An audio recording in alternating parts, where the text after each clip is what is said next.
All right, just so you guys will be able to go back and see it again, it is now recording and available on our YouTube.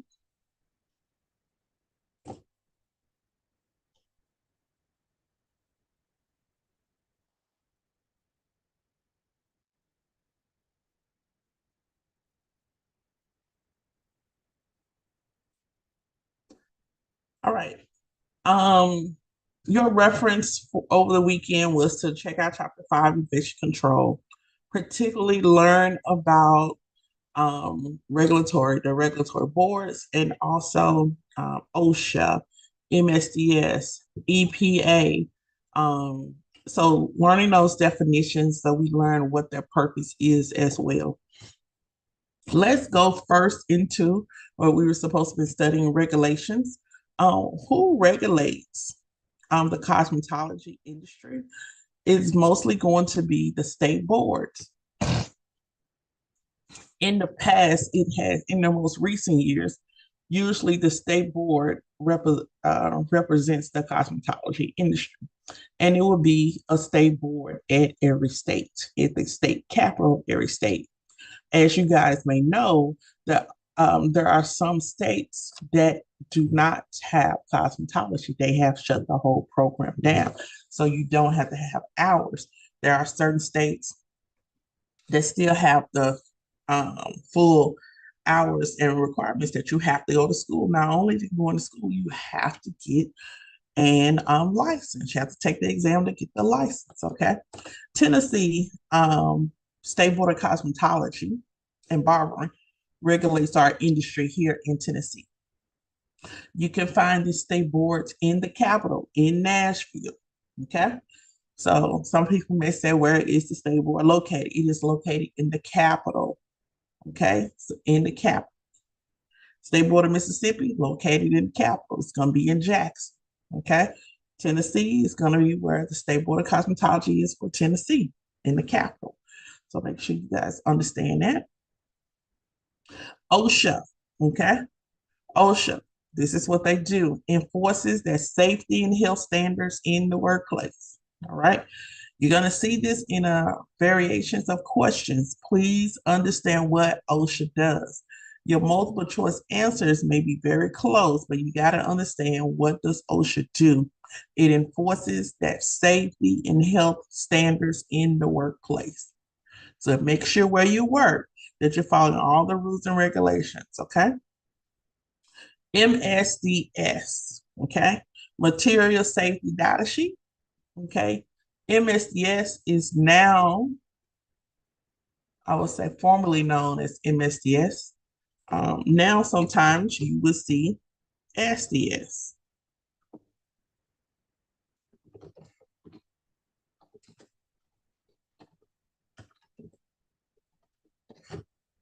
Okay.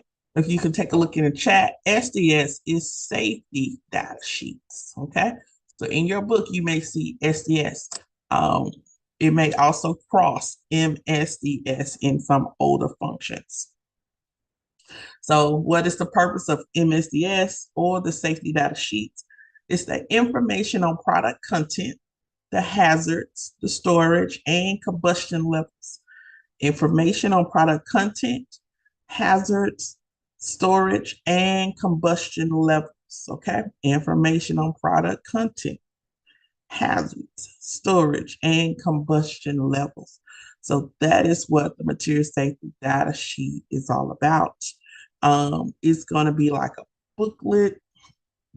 Some states will require you to have, for every product you use, you need to have the sheet present. Okay.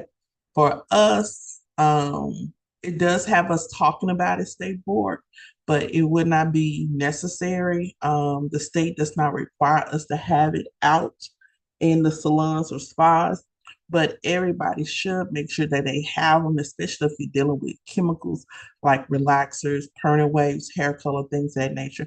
You need to make sure you have the safety data sheets on those, just in case something happens, you're able to have a reference of how to deal with those emergencies. And of course, we know calling 911, things like that. But these material safety data sheets also say how long the shelf life of these products as well. And so when it comes to relaxers, if you can go into the beauty supply store and you have to knock the dust off of the container, that should tell you something right there. It has been there a long while. Most hydrogen peroxide or developers that help with hair color help, mix with sodium hydroxide, mixes with the ammonia, and we have this permanent color. Most of the time, the developer oxidation liquid has a 2-year shelf life. All right, 2-year shelf life, which means it can only guarantee the effectiveness of the product for 2 years. If the product has expired and people are still using, still buying it, you have to assume the responsibility that the product may not come out the way you want it. The product may not fully give you what it's capable of giving you, so you may get shortchanged a little bit. It is not the company's fault if you're using the product after the date. They put what they were supposed to put on there and gave you a regulation of when to stop using the product.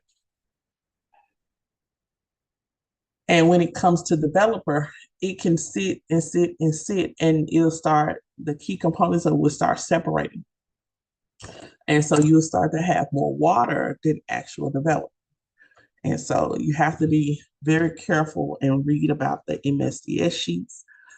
Just once in a moment, it says even if something has gotten in your eye, it teaches you how to flush your eye, flush the product out, and things of that nature. So yeah, you should have this hanging around. MSDS.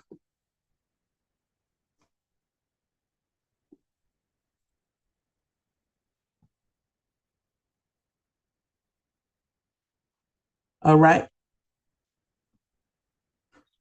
Why study infection control, knowledge, long career, and the chemistry component of the disinfectants and other ingredients. All right.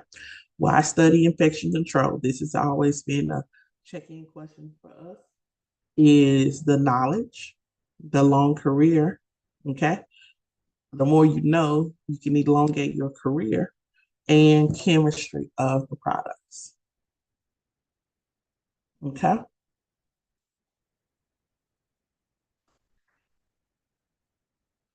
Let's look at the principles of infection control, EPA, and laws versus rules. So these next couple of slides are going to talk about these components. The principles of infection control is going to have slightly switched. PSI doesn't want you to reference cleanup as sanitation. Okay. Sanitation is washing of the hands, it's cleaning of the hands. Sanitizer and sanitation go hand in hand. So they're kind of reworded. Let's refunction our brains that sanitation is basically cleaning of the hands, not our equipment supplies and things like that. Our equipment supplies should go through something called disinfection. All right. Typically, what you'll see in a salon, disinfection. So we spray, let's say wipe. We are disinfecting. All right. And then there is sterilization, which is the strongest. It cures the spore, but at the same time, you have to think about we don't really use sterilization in the salon unless we have a dry sterilizer where we are cleaning our influence, putting them through the usual um, barbicide or rejuvenant or disinfecting process. We're rinsing, we're wiping clean, wiping dry, and then put it inside of the dry sterilizer. And what happens, it kills just the root of um, it kills the root of the infection of the germ. So it does not grow again. So sterilization does that for us. If you think about a baby bottle, um, most of the time back in the day, they used to dip it in hot water. That was sterilization. Killed all the germs at once and brought it up. It was great, safe to use again. That was sterilization. Okay. EPA. We had you needed to understand what EPA meant. It was Environmental Protection Agency. Every disinfectant you're going to use, even around your household, has an EPA number. Okay, that means that that product has went through the rigorous um, evaluation, and they have proven that that product does exactly what it says. All right, EPA. Okay, Environment Protection Agency. Every product you see, even if you look in your home and under your cabinets now, that revolves around cleaning and disinfecting, you will find a product that has an EPA number on it. This is a great way to trace back to this batch when it was made, things of that nature. Okay, we can using that EPA number, we can trace it all the way back. And then, of course, laws versus rules. Laws are what our representatives present to the Senate floor, our Congress, and the laws are built. The state board builds rules around the law. We have a lot of, not a lot, we have a few laws that rules were built into the laws. And so this also prevented a lot of pushback because the rules are basically already included in the laws. The only thing the board had to do was set aside and say, hey, how much is this new license renewal, all that good stuff is going to cost. So that was very strategic in a couple of areas of Tennessee. Let's look here. I'm also making sure I'm not missing anybody. Potential infectious microorganisms, all right? Bacteria, fungi, viruses, and parasites. We need to really make sure that we understand the difference between these four. Let me also note, when you go to state board, you have to make sure you have a disinfectant that kills bacteria, kills fungi, and kills viruses. Okay? If your disinfectant does not do these three, you cannot use it and don't bring it. Okay? Most people like a Clorox wipe or they like a commercialized household wipe, but those wipes don't kill all three. Okay. You may say one is effective against viruses, another one effective against just bacteria, but you gotta have something that kills all three: bacteria, fungi, and viruses. Okay. And we're gonna learn the difference between different types of parasites. All right. So let's take a picture here. Um, and just look at the different types of parasites. I'm gonna pause. I'm gonna go on mute for 1 minute. And so we're just taking a stop and pausing here. 1 minute.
All right, y'all, we are back.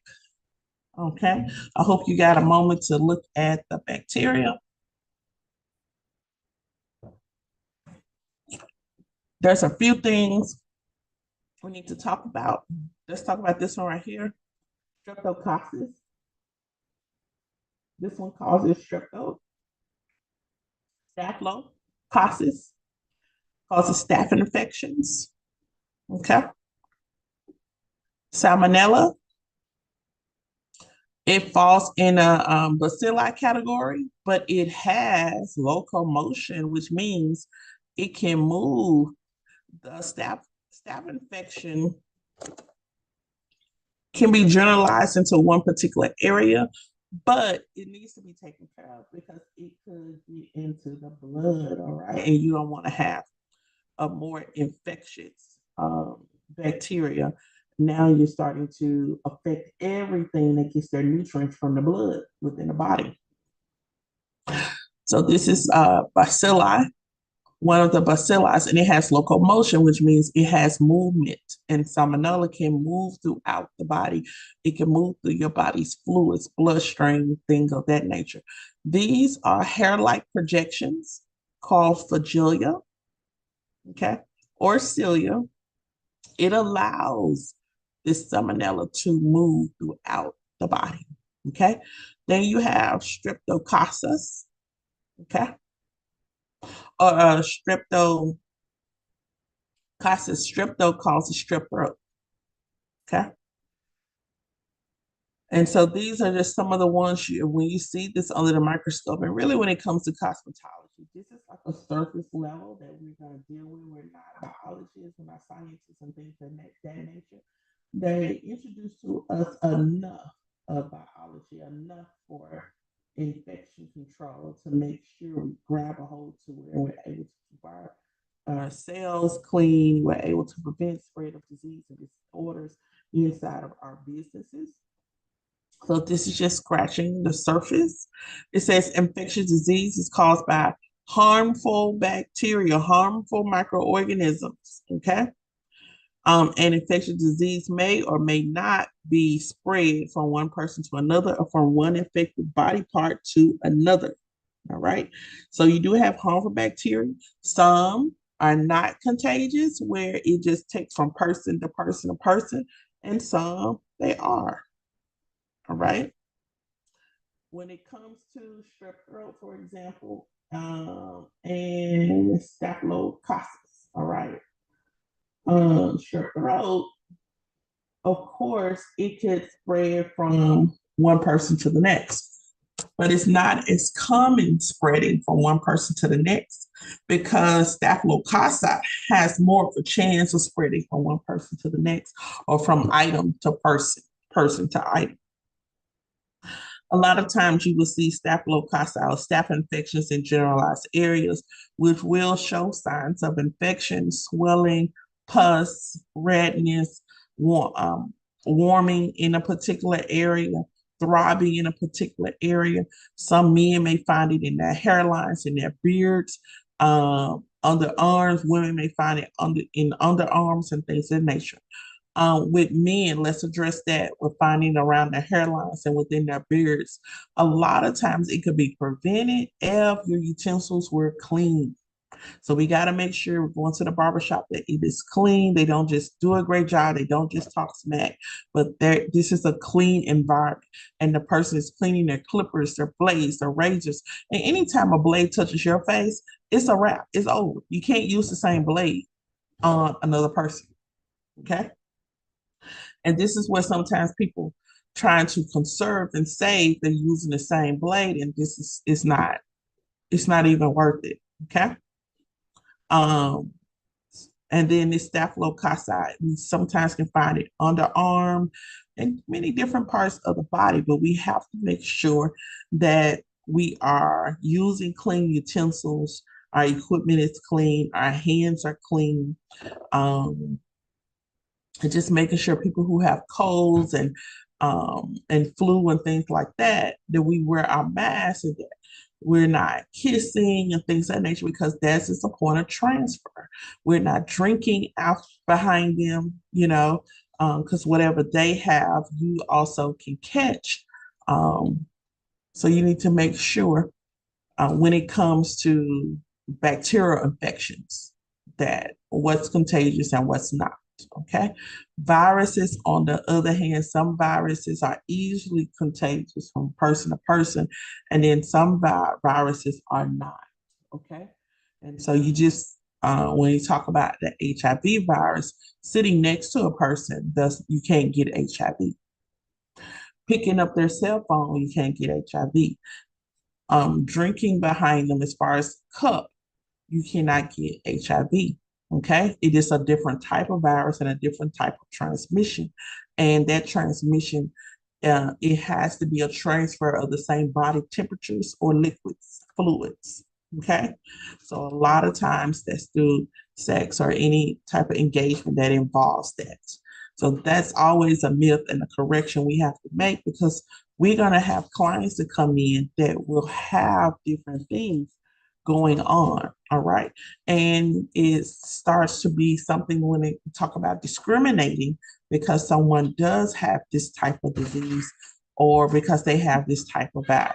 We don't want to do that, because now we're moving into legal jargon. Okay.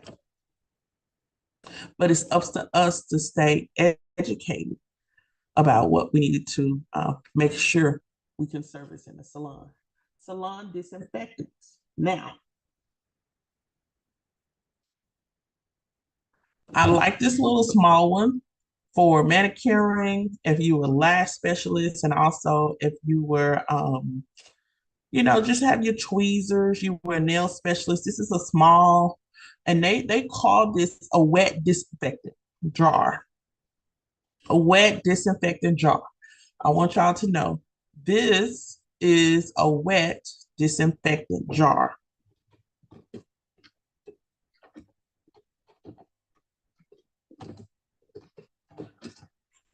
All right. They come in many sizes, small, medium, and large. It's a wet disinfectant jar.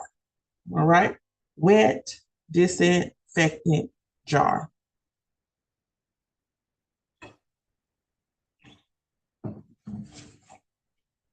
A wet disinfectant jar. Okay. So what happens, you will take your barbicide, and I'm just saying barbicide because we're here. Notice what it says here. This is a germicide, a fungicide, and a viricide. It kills bacteria, germs, fungus, and viruses. This is past this. You'll take the state board. You can definitely take this to state board, okay? You can either, and here's the thing with state board, your items got to already be clean. They don't require you to have this disinfectant jar, but they do require you to have the spray or the wipes. I tell my students, let's take the wipes, okay? Let's take the wipes. So we have our barbicide jar, okay? And then you have these like manicuring implements. What happened, you wash them with soap and water. And once you wash them with soap and water, then you put them in your jar, okay? Follow barbicide solutions anywhere between 7, they may say 5 to 10 minutes, okay? Then you're gonna take them out, rinse them in water. You're gonna dry them and put them in your dry sterilizer. Once you put them in the dry sterilizer for a set amount of time, again, 5 to 10 minutes, you would then store them away in a storage area. All right. You wouldn't just put them in the drawer by itself. You will need to make sure there's a plastic case, a Ziploc bag, or something.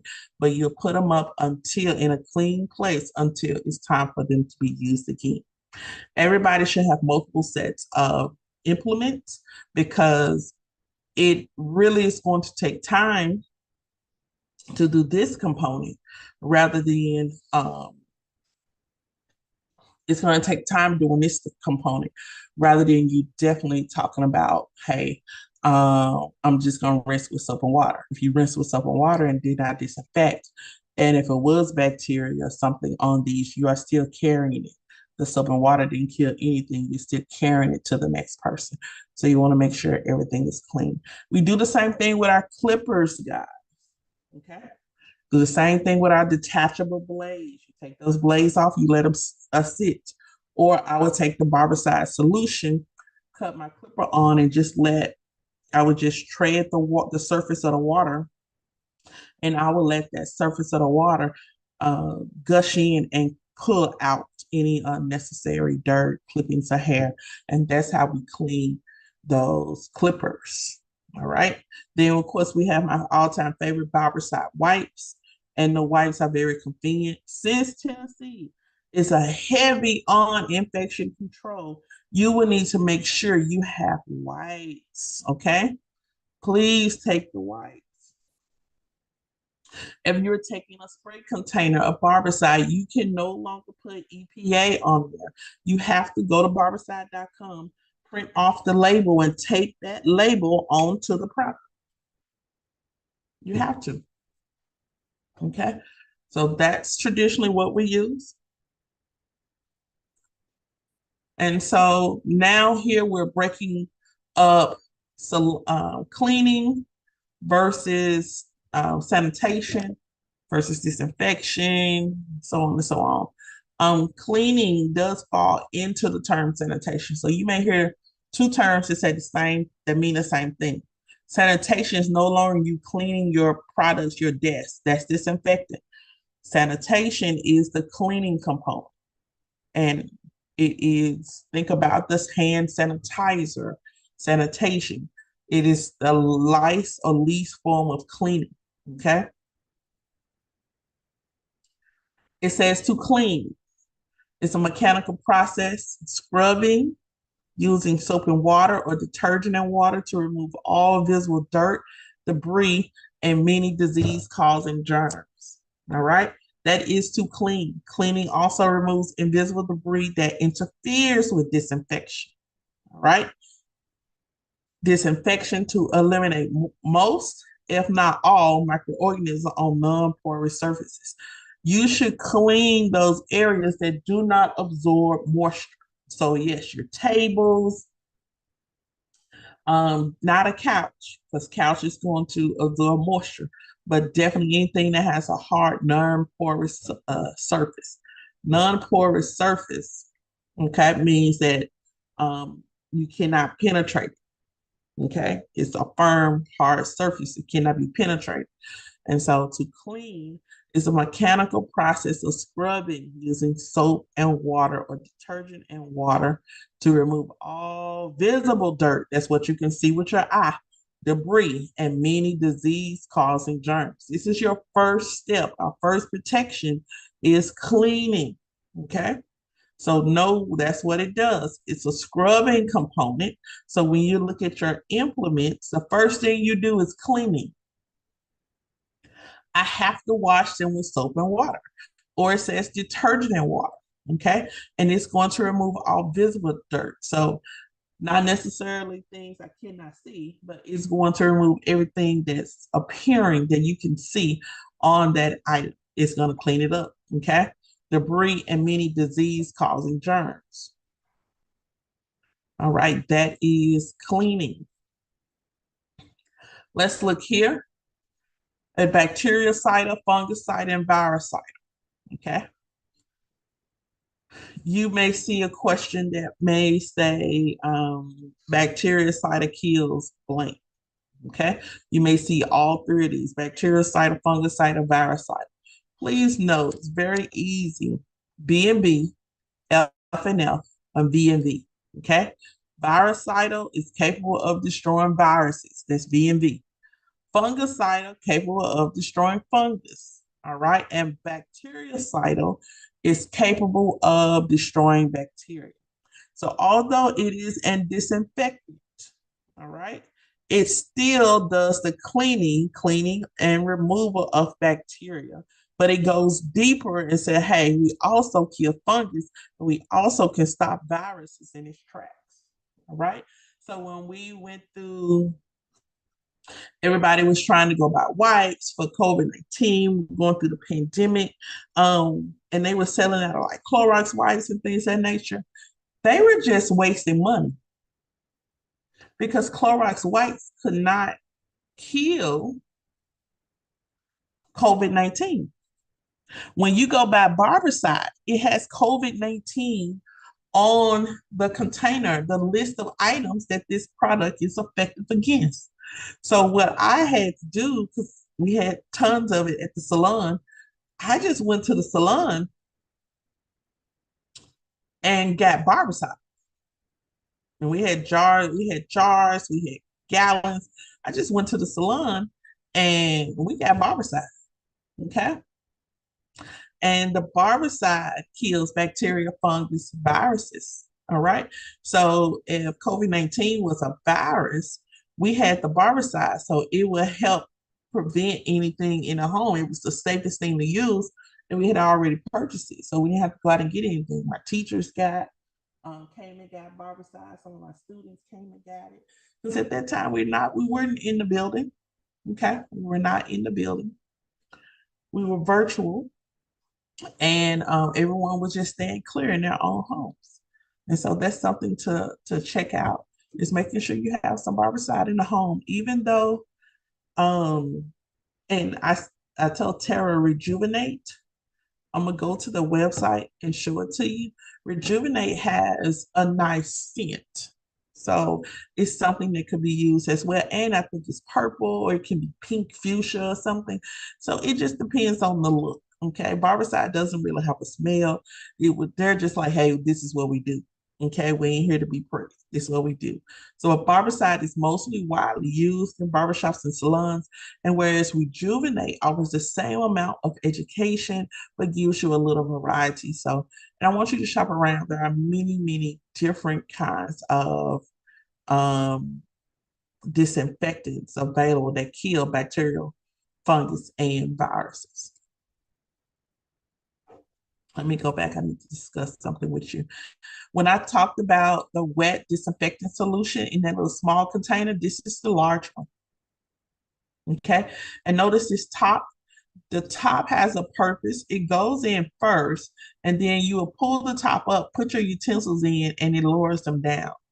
You are to never stick your fingers in this solution. If you do, the germs on your hands will cross contaminate. And so this solution is no longer suitable to clean anything because it now has come in contact with the bacteria germs in your hands and fingers. So you have to rinse this out and start all back over again.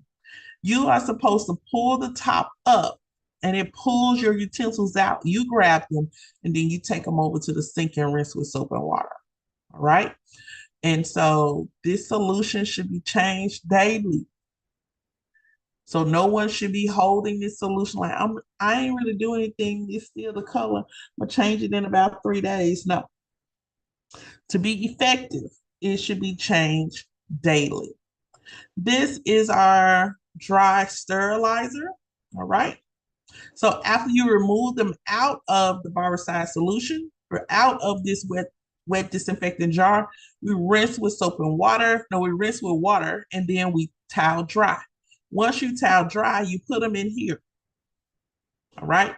And you let it set for manufactured solutions too from 5 to 10 minutes. Once you take it out of here, then you put it in your Ziploc bag or shoebox until you're ready to be used again. Okay. You should be wearing gloves when you're doing this as well, because you don't want to have dirty hands and you're handling these things. You're just causing things to resurface and you're just not careful about what you're doing. So you need to make sure that you are gloved up when you're handling this and the disinfecting solution, because the disinfecting solution sometimes can be harsh on your skin. So make sure, I think for Tennessee, to open a shop, whether it's a skin shop, braid shop, salon shop, hair, barber, whatever, you have to have a barbicide solution or a wet disinfectant jar and a dry sterilizer. Both of these are requirements in Tennessee to open up a salon or a barbershop. So if you guys plan on having a salon or barbershop, You should go ahead on Amazon, do your wish list, and make sure you have these too. Or go to your local beauty supply stores and see what they have. You will definitely have to have it if you're opening up a business in Tennessee, a beauty business in Tennessee. All right, let's look at bacteria. See what time we at. Okay, not bad. We're almost at 11 o'clock.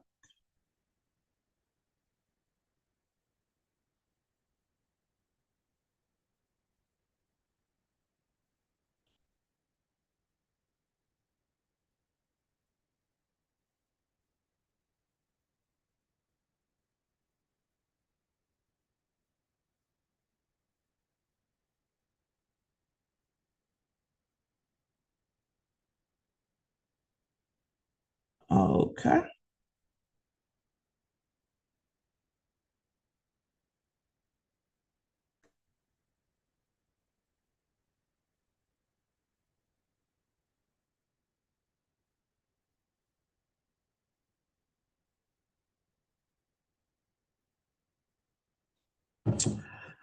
All right. When we look at bacteria, and we are still doing our state board prep this morning, known as microbes or germs. I need everybody to know bacteria also can be called a microbe. It also can be called a germ. All right. Bacteria, also called a microbe, and then also called a germ. All right. So when your textbook says, or when your test said, give me another name for microbe, I want you guys to always say bacteria or germ. All right. All three mean the same thing. Don't get it confused. They are minute, very small one cell microorganisms with plant and animal characteristics. So you can have germs that come from plants and germs that come from animal. You can have bacteria, microbes that come from plants, and you can have it from animals. So certain plants that you touch, okay, and then certain animals that you touch, hug, kiss, things like that, they both could carry bacteria. So you need to be careful. This is not the time to be kissing animals in their mouth. This is not the time to be kissing any animals. Okay. You should always have an animal. Our doggy, Kiki, just went for a vet visit. Okay. You have to treat your animals almost like children when they're younger. And even if you just have care of them, they need to go to the doctor as well. They need to have grooming services. They need to get their shots and everything. I mean, we saw somebody that their dog was in a doggy wheelchair, and I was like, oh my God, I ain't never seen a dog in a doggy wheelchair. But once they explained it to me, I said, oh, poor thing. He needed that recuperation just like everybody else. But guys, please, this is something we have to communicate to our clients as well, especially since a lot of things spread through animals. Okay. And we have E. coli, we have so much that spread through our meats and things like that. Fungus, molds. Be very careful where you're getting your meats from.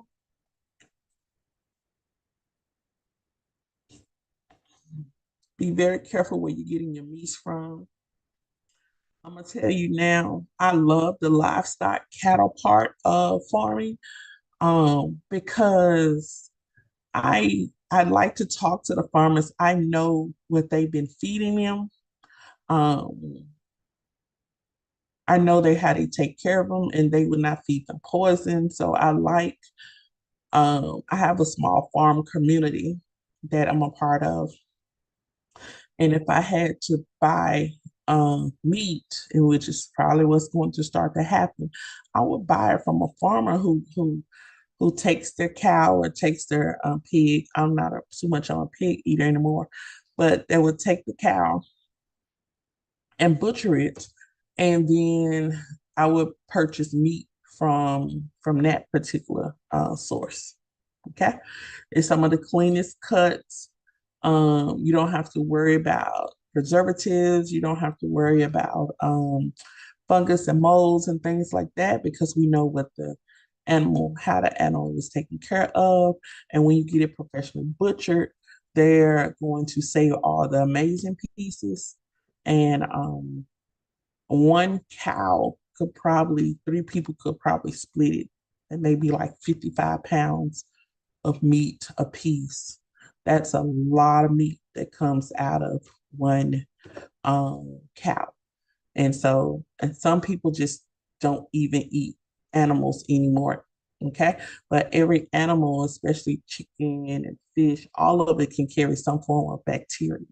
So no matter what your future is, as far as being plant-based and so on and so on, um, it's like a 50-50. Okay. So some people are leaving the meat behind, going plant-based, but still in plants, you can get bacteria. And I love mushrooms. I just need a class on how to grow them and pick them myself because I don't want to grow them and I do something wrong and it was at a different level and I was not able to eat them because of maybe bacteria or whatever. So plants and animals carry the characteristics of bacteria.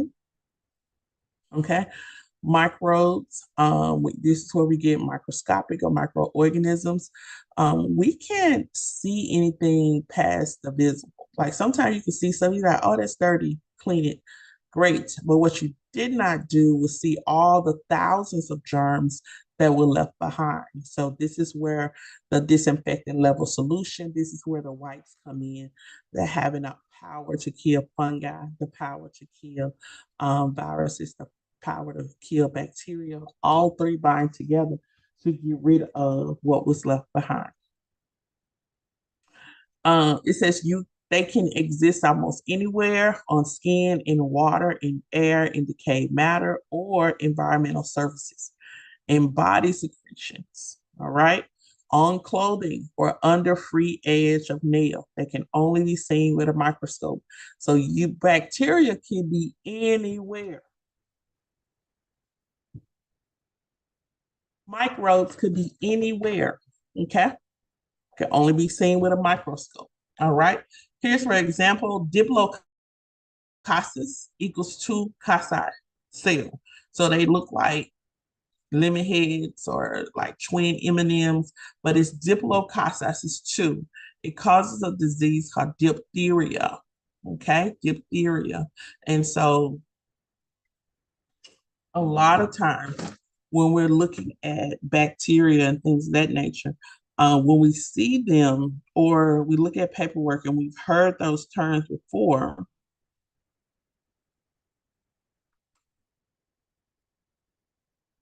um, we start to say, hey, what's going on? Diphtheria is highly contagious bacterial infection. Okay, it produces toxins that create a thick gray membrane in the nose or throat, often causing breathing difficulties. Okay, it spreads via respiratory droplets, coughing, sneezing, or skin contact. So, guys, right around this time where we are still in winter, I know the weather reporter, meteorologist, has said we're going to hit 71 degrees this week. That is a long way from 2 weeks ago when we were negative 14 and 16. All right. So we're going to hit. This is the time I urge you that when these temperatures go up and down like that, you need to have more caution. Still wear your mask, still clean your hands with the hand sanitizer, and just be very careful. Some people are going to start to wear shorts and things of that nature. Fine. But do know that and if you're around anyone that coughs, anyone who's sneezing, and then they're not covering their mouth or putting coughing into their elbow, that it becomes those droplets will sit over in the air. And a lot of times, those droplets can stay in that air for up to 6 hours. All right. So now you got somebody walking back and forth, and they don't know it because you can't see the microorganisms, but they're walking in the middle of just a bacterial war zone. All right. And if the immune system is kind of weak or they already got a cold, it's nothing for them to pick up something else. And so diphtheria means two. Okay. It is a highly contagious bacterial infection, produces toxins that create a thick gray membrane in the nose or throat. We're talking mucus. Okay, often causing breathing difficulties. It spreads via respiratory droplets, so someone coughing and sneezing, or skin contact. So it is communicable with touching person to person. All right. Someone's not washing their hands. Okay. Treatment requires antibiotics and antitoxins, while prevention is achieved through vaccination. So they want you to have a vaccination. Okay. And this affects the respiratory system. So you don't want to get to a point where you're so bad that it's bothering a person breathing. What if a person has respiratory issues already? Now we got a problem. Okay, because now we have something that causes a breathing issue, and the person already has a breathing issue. Okay, this bacteria will destroy tissue in the respiratory system. Okay, talking about nostrils, your throat, your nose. Keep that mask on. All right. Here are the respiratory symptoms: sore throat, low grade fever, swollen glands in the neck, thick gray coating on the throat, the tongue. Look at a person's tongue. If it's thick, that gray. Look, you can scrape it off. It's thick and your tongue looks gray. That's a symptom of diphtheria. Okay. Complications: the toxin spreads through the bloodstream. It can cause severe damage to the heart, kidneys, and nerves, potentially leading to paralysis or death. All right. F, the toxin caused by diplococci. All right. Spreads through the bloodstream. So it's a general thing. It doesn't just sit in one place. Okay. It can cause issues with the heart, the kidneys, and the nerves. Okay. All of that receive nourishment from the blood. And so now we have something in the blood that is causing them not to receive the nourishments, or it's recalling a red flag, we're going to have a major problem. So this is why we cover our mouths. This is why you wear your mask.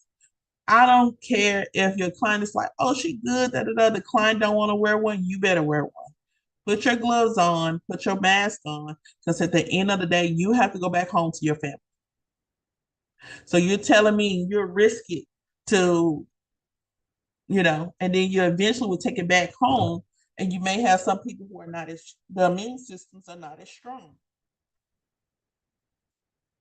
This is spread through coughing and sneezing from infected person or touching contaminated issues. You're coughing and sneezing in your hands, and then you go touch the doorknob. You know how many people touch the doorknob and how many germs on the doorknob? Now that person just took it. They finna go home. That's how stuff spread, y'all. Okay. You have to be able to see this with a microscope. Is something when we're talking about consultation as well that we need to see this, or anytime you see someone in your presence, salon or whatever, and they're coughing and sneezing and they don't have a mask on, they're not going into their elbow, that's an issue that needs to be addressed. You will say, Ms. Cox, why? Because Tennessee state law says if you are suspected of having a contagious disease, and that is a common cold, it's a contagious disease, you cannot serve in the salon. You cannot work in a salon until that is over with. So now, because we neglected to educate our client and stop our client and do what we need to do, now our license or the way we make money is on jeopardy, because I picked up something and somebody has called in on me. Okay, so we have to be very, very careful. We should not be taking those clients, and also we're not able to just go and do what we want to do. Okay, if someone makes a call, they have to investigate it, and they will say, return to the salon, but first, once you bring that information from the doctor. And we don't want to talk about the $1,000 fine. Okay. Here's the difference between our bacteria, non-pathogenic bacteria, and pathogenic bacteria. Let me remind you, this is being recorded, so you guys can go back and look at our State Board Prep session on infection control / cleaning. Here's the difference between bacteria, our germs, our microbes. You have non-pathogenic and pathogenic. You do need to understand the difference between the categories, non-pathogenic and pathogenic. You definitely need to understand the difference. Let's start with non-pathogenic bacteria, okay? Helpful or harmless bacteria that perform useful functions such as decomposing refuse and improving certain fertility. I think we got. I'm gonna move that picture out of the way. So non-pathogenic bacteria. Okay. Helpful. This is the bacteria that's helpful or harmless. This will be the bacteria you'll find in yogurt. Okay. Resophytes, saprophytes. Okay. Saprophytes. They're found in yogurt, okay? And many people will use this, they eat their pathogenic bacteria because it is a healthy component that helps fight, okay? They help metabolize food, protect against infections, and stimulate immune response. So it's going to strengthen your immune system, okay? Protect you against infections, and it's going to metabolize the food. So it's going to get you to a point where now we're going to start to break down the food. All right, so that's non-pathogenic bacteria. Very, very helpful. And then there's pathogenic bacteria. First thing you see is harmful, okay, and disease producing when they invade plant or animal tissue, okay? So most of the time you're looking at pathogenic bacteria, harmful and disease producing when they invade plant or animal tissue.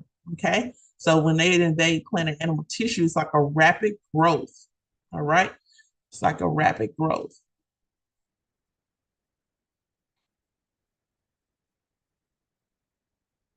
All right. I just wanted to put this slide in here to show you probiotic and prebiotic foods, which are good for you. Okay. It says, want to look and feel your best, start enjoying more foods with naturally high in probiotics and the fiber-rich prebiotics that help those good bugs thrive. And so sometimes we need just a little training on what's the good stuff, what's the good bacteria that we can eat, the good stuff that keeps our body going.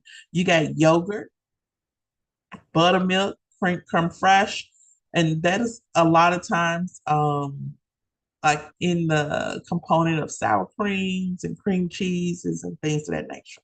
Okay. Prebiotics, tomatoes, artichokes, onions, celeries, okay, greens. And so now we're talking about our prebiotics being your veggies, and our probiotics mean your dairy sources, okay? And so I would probably choose yogurt over ice cream because ice cream, um, different forms of milk can cause like mucus buildup, but also cause some lactate issues. And so as you get older, you start to notice those things, and you don't want those things to become an issue. All right. And so this is a great source of our daily sources as far as our goods bacteria, sacrifice. Okay. So choose your diet accordingly.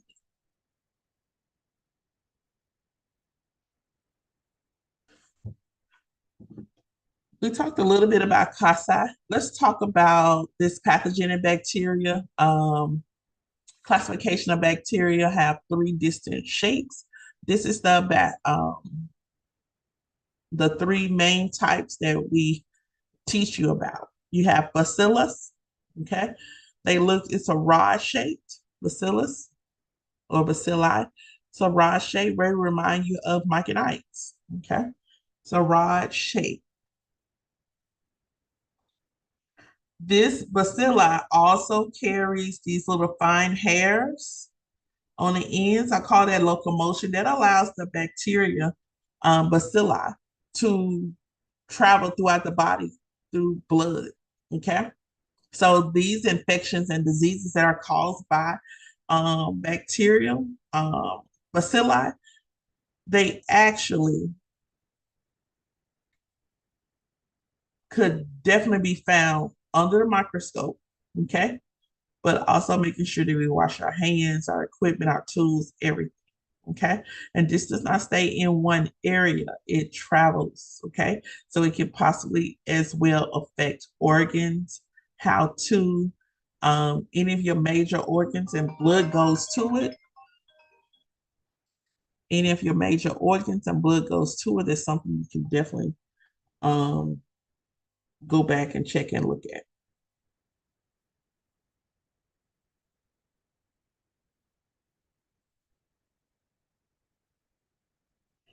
All right. Then we have coccus. Okay.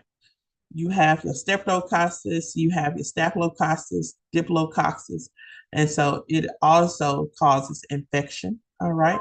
So you have to be very careful and mindful of that as well. And then we have what we haven't talked about is spirillas, and they also call it spirilla. Okay. Um, think of like gummy worms and things that are like a funny shaped straw. It has this irregular shape that looks like a spiral under the microscope. Okay, but it can cause syphilis. Syphilis, Barilla causes syphilis. Okay, and so that's something that can go throughout our body.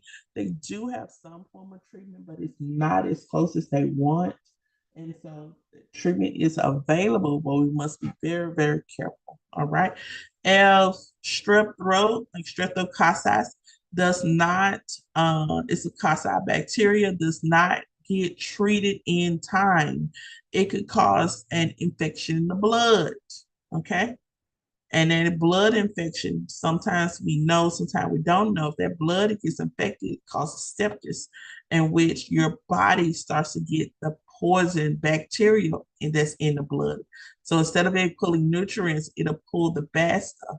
And the bad stuff can cause us to have heart attacks, strokes, um, early onset dementia, just many different things. So we got to make sure whenever we see stuff that we urge our clients to go ahead and get that taken care of, because you do not want what possibly could happen to you if it is left untreated. Okay. Cocci, round shaped bacteria that appear singly or in groups. Okay. Staphylococci, pus forming bacteria that grow in clusters like grapes, abscesses, pustules, and boils. We have abscesses a lot around, can appear in many areas of the body. Okay. Boils too, pustules are pimples with pus. Okay. Pimples with pus.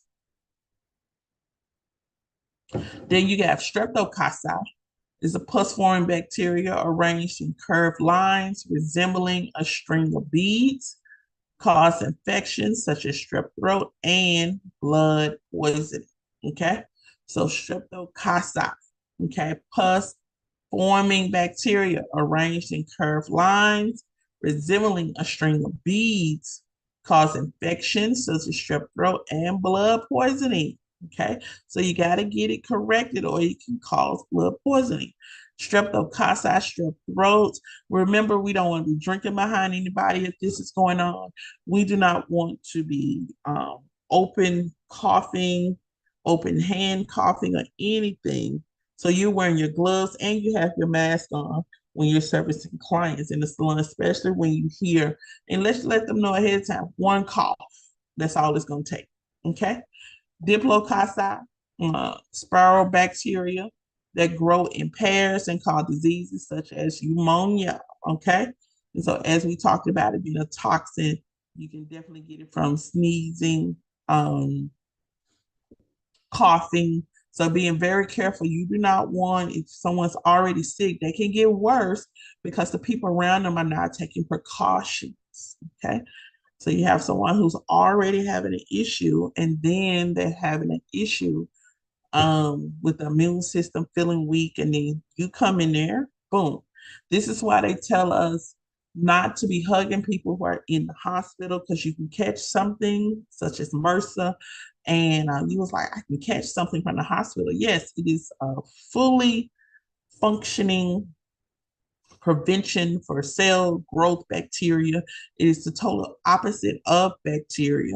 All right. So at the end of the day, when people are in there for a while, they tend to build a certain resistance, but they also tend to build and accumulate bacteria. So whereas you coming in, you're not covered, anything like that, it can easily be transferred over to you. And when it comes to MRSA, MRSA, it is an anti-antibiotic, which means antibiotics don't do anything. It fights it. It doesn't do anything for this type of issue, MRSA, that a person will have going on. Okay. A person will have to continue to get blood infusions. And when they get blood infusions, they will at that point be on the road to recovery. So not saying that it takes a week, 2 weeks, 3 weeks. I've seen them weeks and months down the line of still getting treated for MRSA.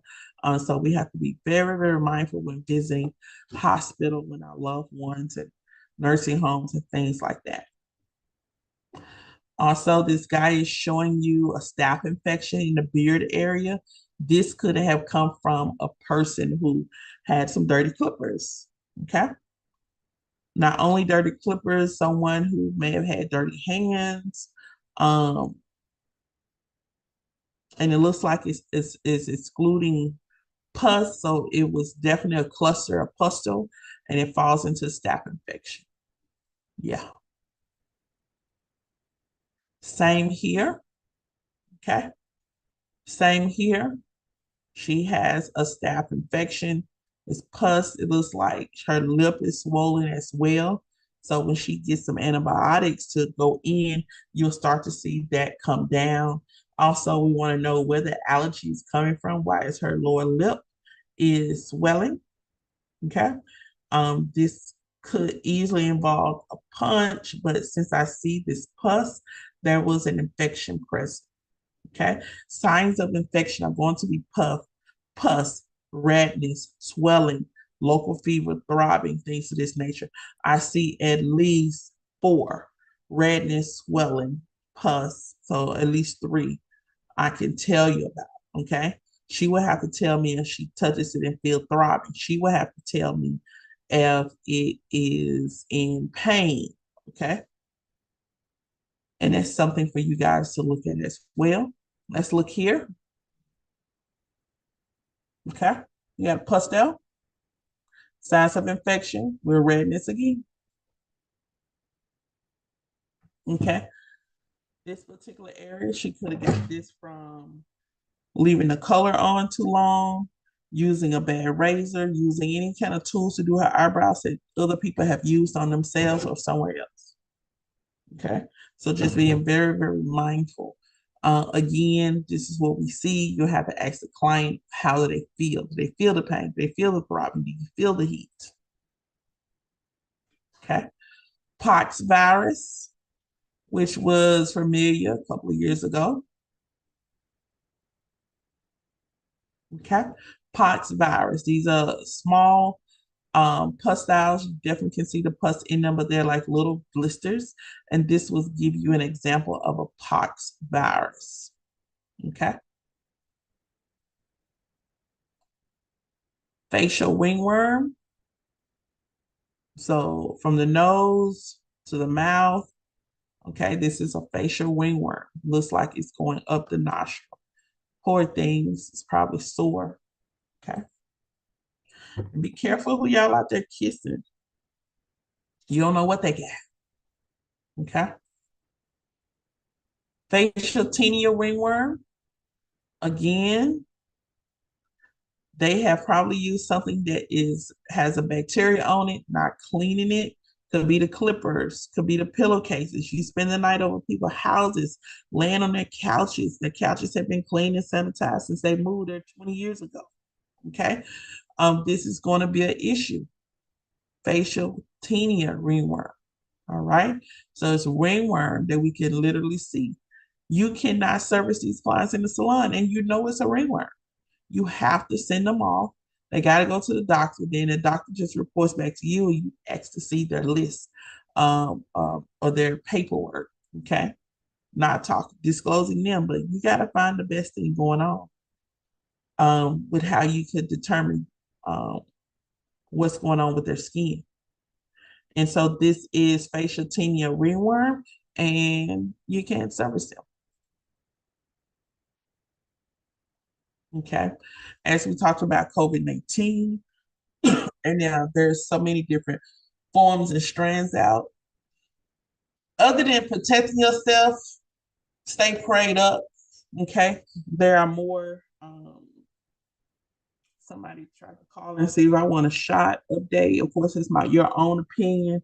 Just be mindful, get the research and things of that nature. I'd rather stay home in the comfort of my home than to try to go out there with people who are infected and service is no amount of money. COVID-19 has made me honor just life. It's no amount of money that's out there. If I get sick and I still can't spend it. I remember when COVID-19 came, it was a barber said, they ain't gonna keep me down. I'm gonna go to their house. That barber died because he caught COVID-19 from going to people's houses. Okay. And so it's not, some of the stuff is not worth it, y'all.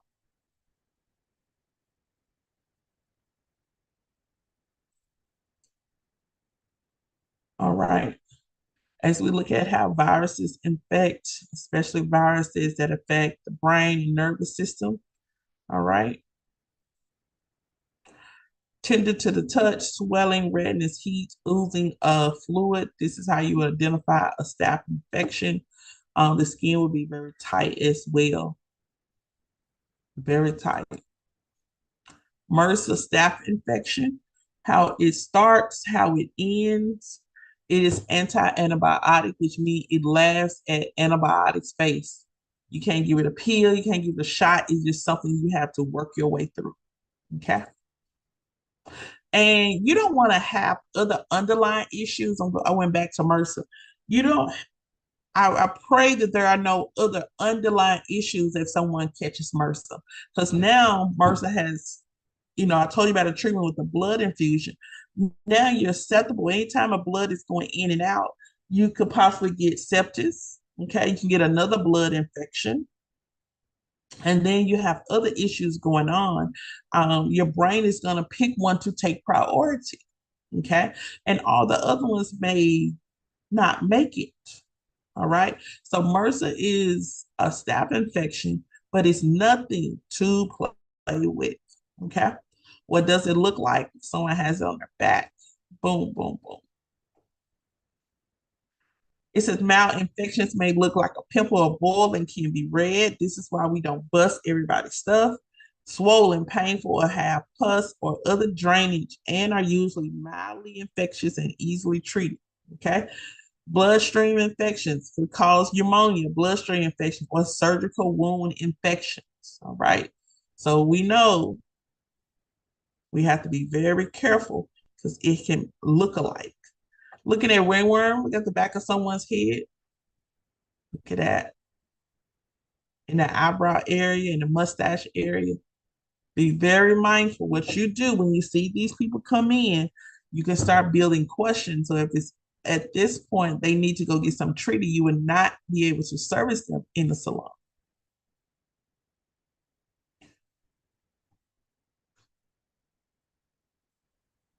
Any questions?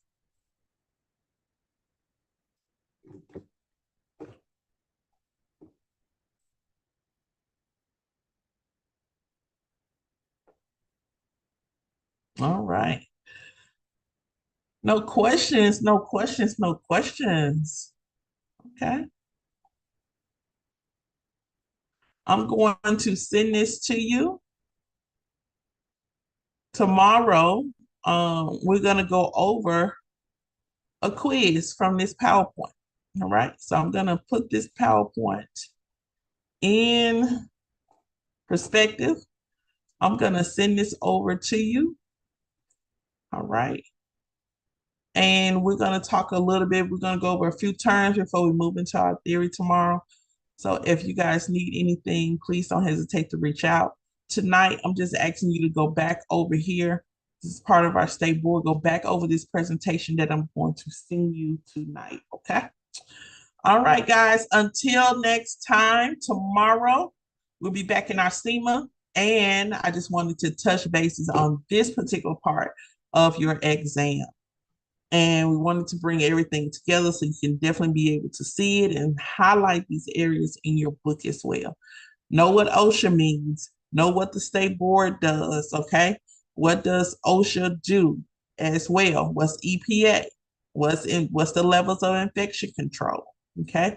So I may ask you about 10 things from this PowerPoint. So make sure tonight you're able to point out 10 things from this PowerPoint and be ready, because that's what we're going to go over tomorrow. 10 things from this particular PowerPoint. Y'all have a blessed and amazing day. Y'all, I have another class today. Put a 1 in the chat if you got the email with this week's schedule. Announcements, talk vacation, all that stuff. If you check your email and you saw the welcome email for the week, it included the schedule this week. Put a 1 in the chat. Yes, ma'am. Awesome. Great, great. Tara, did you see it?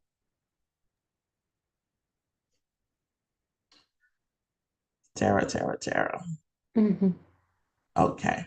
All right. Y'all have a blessed and amazing day. I'm going to send this to you and then we'll move on from there. Y'all have a great one. Bye.